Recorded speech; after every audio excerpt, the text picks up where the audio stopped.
Hi, I'm Matt, co founder of Second Pass, where we help people discover their potential for a global life. And this, Second Voices, an opportunity to hear stories from dual citizens and others about their citizenship journeys, family, and more. In today's episode, I'm meeting with Julian, whose father is Italian born. He and his wife, who has Greek ancestry, have a dream of opening a bed and breakfast in Greece one day. They have a son for whom they want to open up global opportunities. And Julian expresses a lot of sentiments about the allure of European life that are common to many Americans. Talking to Julian made me want to move to the EU right away, so check this one out if you want to see what all the fuss about second citizenships is about. Enjoy. Hey, Julian, thanks for joining. Hey Matt, happy to be here. Yeah, so why don't you start off? Tell me a little bit about your background. Sure.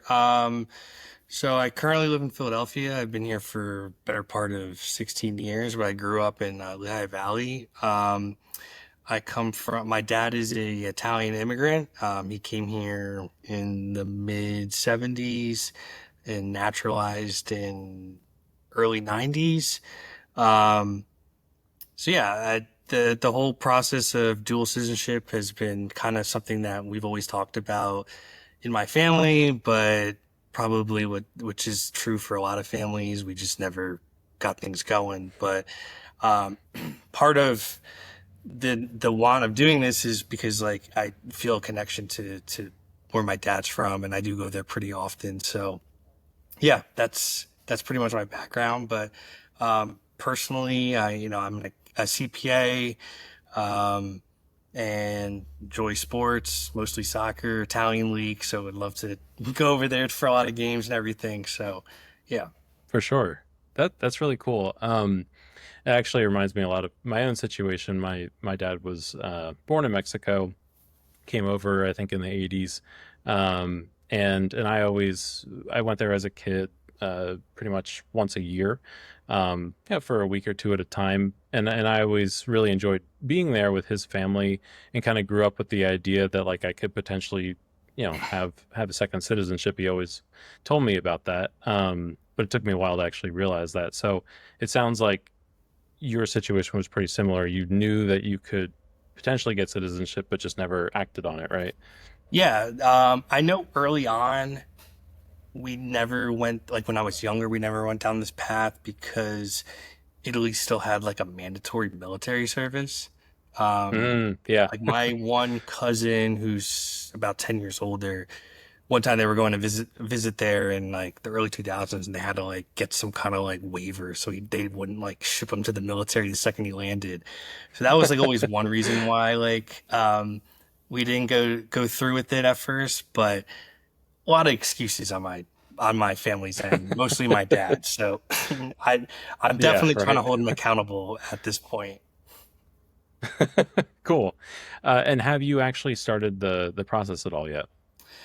So I tried to start the process a couple years ago, pre-COVID. And then during COVID, when we had a lot of for extra time, I tried to start it again.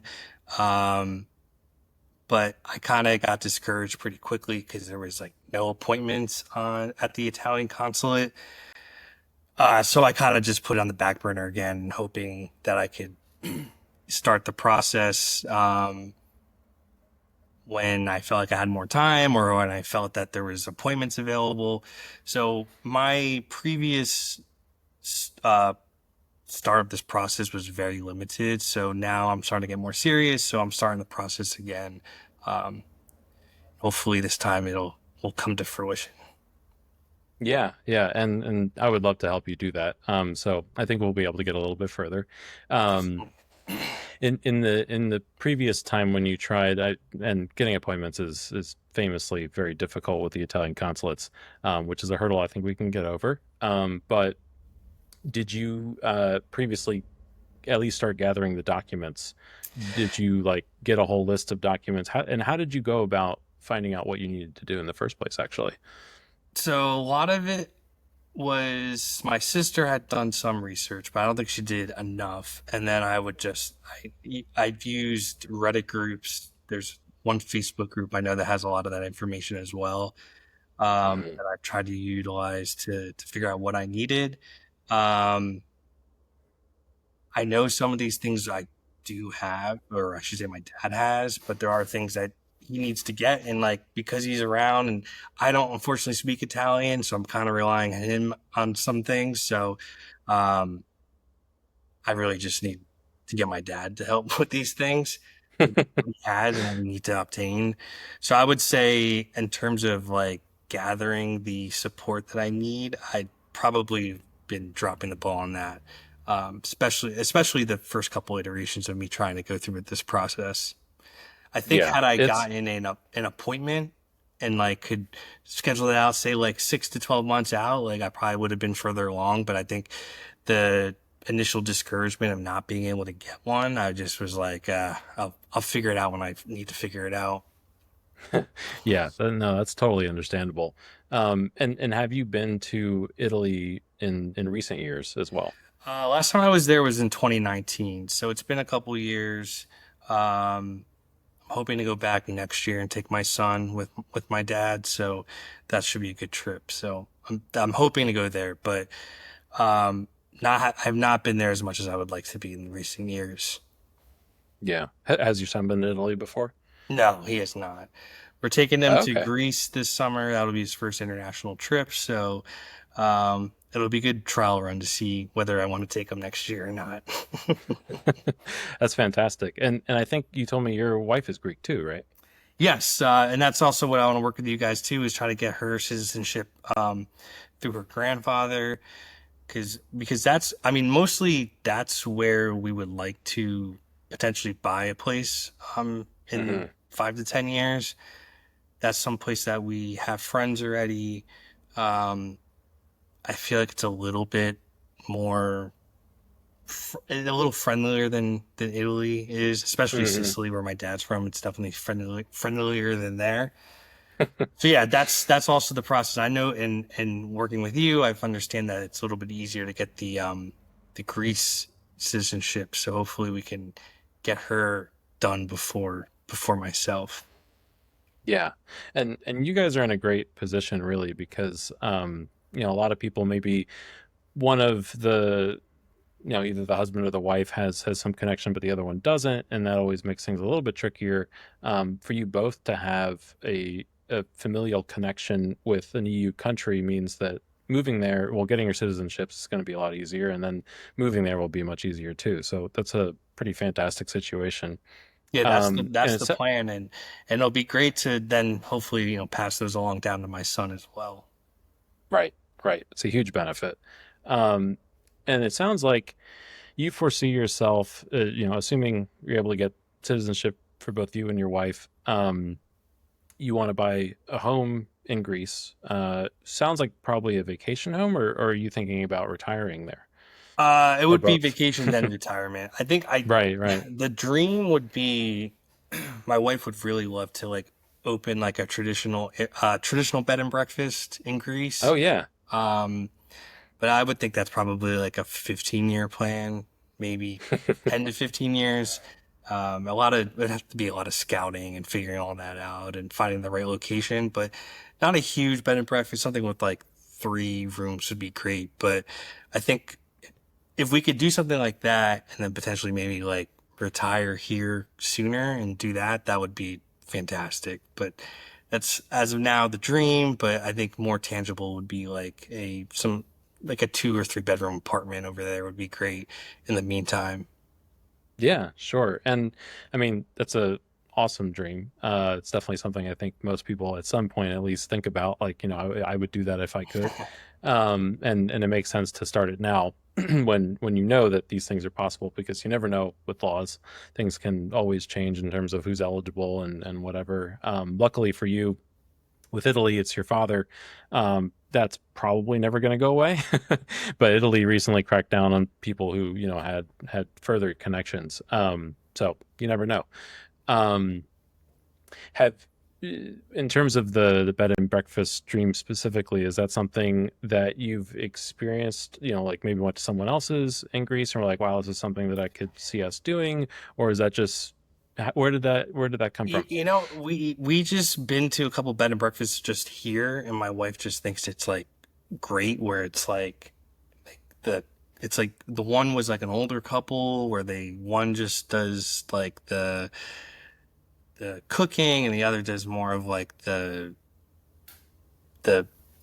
client management or whatever the Sure. term would be. But um, it's just something that like we definitely. I love to cook. She's great at planning things, and she's already a business owner, so it just be something that I think would be something we could be passionate about and also enjoy living somewhere else. Yeah, yeah, absolutely. Um, is there anything so far in your trips to either Italy or Greece, beyond owning a home there, that you've found to be appealing compared to American life? Like almost everything. I mean, I just feel like when I'm there, like I always say this about when I go to Europe, and when I typically go to Europe, I'm not staying at five-star hotels or especially when I've been to Italy, I'm going to like small towns that have been around since the medieval ages, and but I feel like things that Americans find important are things that they don't necessarily care about in Europe. Like, just for example, you go to like most towns and all the homes look the same. They are usually like a slate gray concrete or something like that. Nobody like, it's not like everyone's worried about their house being bigger than their neighbors. And um, I just feel like it's just a slower pace, and Hmm. um, the food's better. Even if you're just cooking for yourself, you have more markets to shop at, and um, it's just I feel like it's less consumerism in one area, and then like Europeans are fashion forward. I feel like that's where they spend all their money is on like Gucci bags and all that. But maybe that's where they do their like comparing to their friends and neighbors is through what they wear. But that's like a big thing, and I just feel like here it's like everyone's always like, oh my, trying to keep up with the Joneses. Like your friend gets a bigger house, Hmm. and you feel like you need a bigger house. But and honestly, the blue zone living just seems to be the way to go. Yeah, yeah, it's a very, very common sentiment. I was actually in our last episode speaking with someone who um, started living in Italy. She started with a study abroad program, and it kind of snowballed from there. But that was one of the main things that she said was the slower pace of life is really attractive. I think it's lower stress, which a lot of people think can impact your overall Mhm. lifespan, even, which I think is what you were referring to with the blue zones. And it's just a pretty cool thing. What's the longest time you've spent in any European country? I was in Italy for 3 weeks in Okay. 2014, I think it was. That's the Yeah. longest I've been abroad in one country. Yeah. When you stay somewhere for like 3 weeks, do you feel like that's enough time to kind of get into it, or by the time you're leaving, you're like, I didn't I didn't really get to try this too much. I think that trip I felt that way because we were kind of two parts of the trip. We kind of we were in one spot for at least 5 days.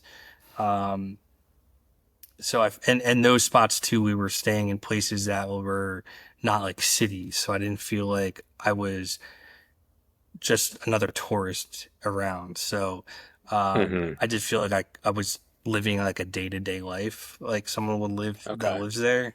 Um, So it wasn't Sicily that you went to.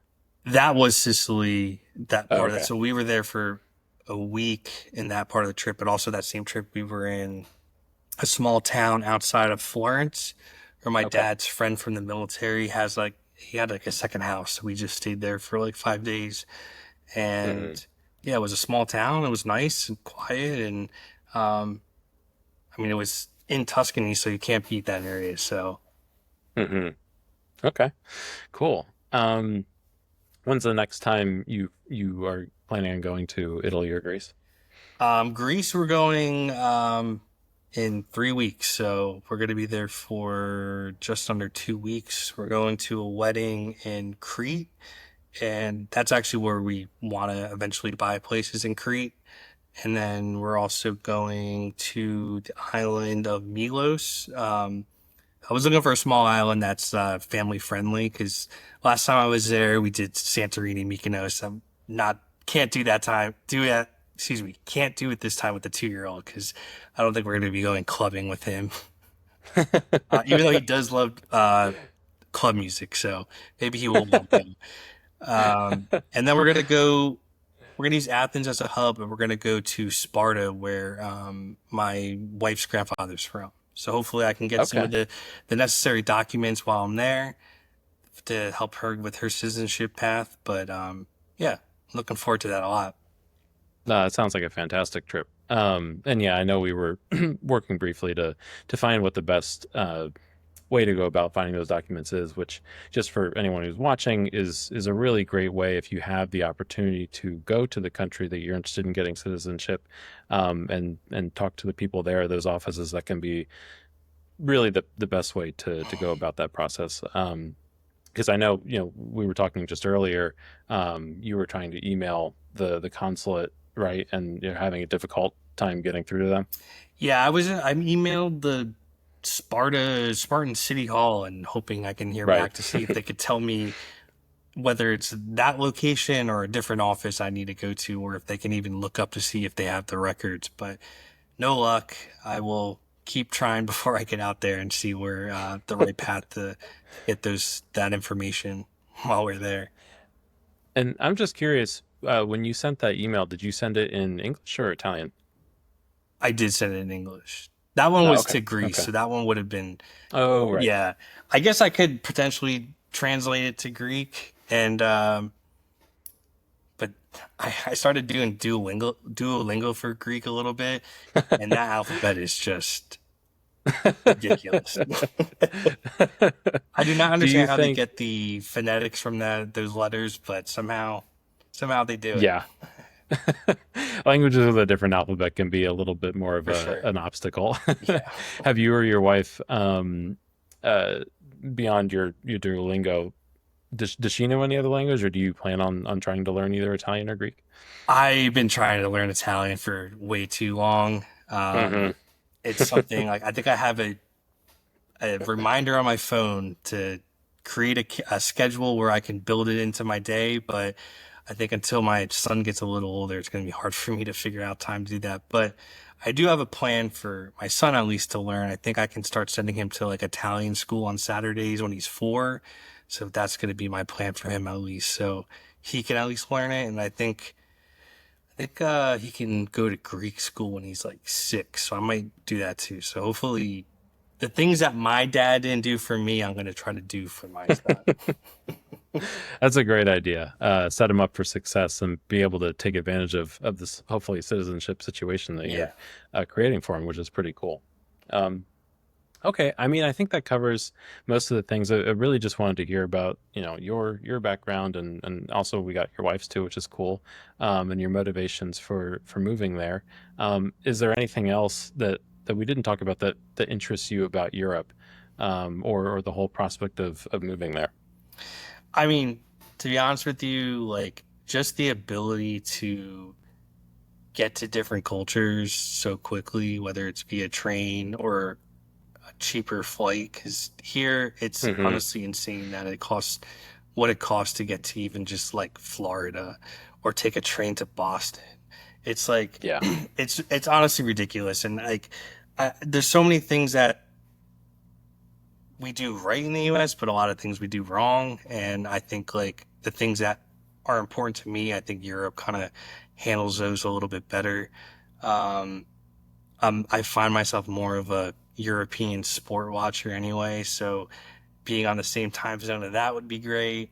Um, yeah, I think that's to me that's like the biggest thing. It's like even just being somewhere where it's like easier to get around to if I want to go to France or England. It's just something that seems a lot more attainable there than here. Because honestly, I feel like we're all kind of just stuck in our general locales, like our greater, whether it's the Mid Atlantic or whatever. It's you know I've never been to California because I feel like it's cheaper for me to fly to Europe than it is to go to California. So why am I going to California? So Yeah, yeah. That's a fantastic point. I would say I'm probably in agreement on everything there. yeah, So well said.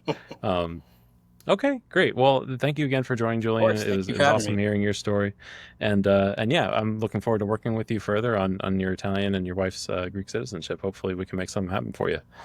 I'm more excited to work with you as well, man. I really appreciate all the help so far. All right, great talking to you, Julian. We'll talk more later. All right, see ya.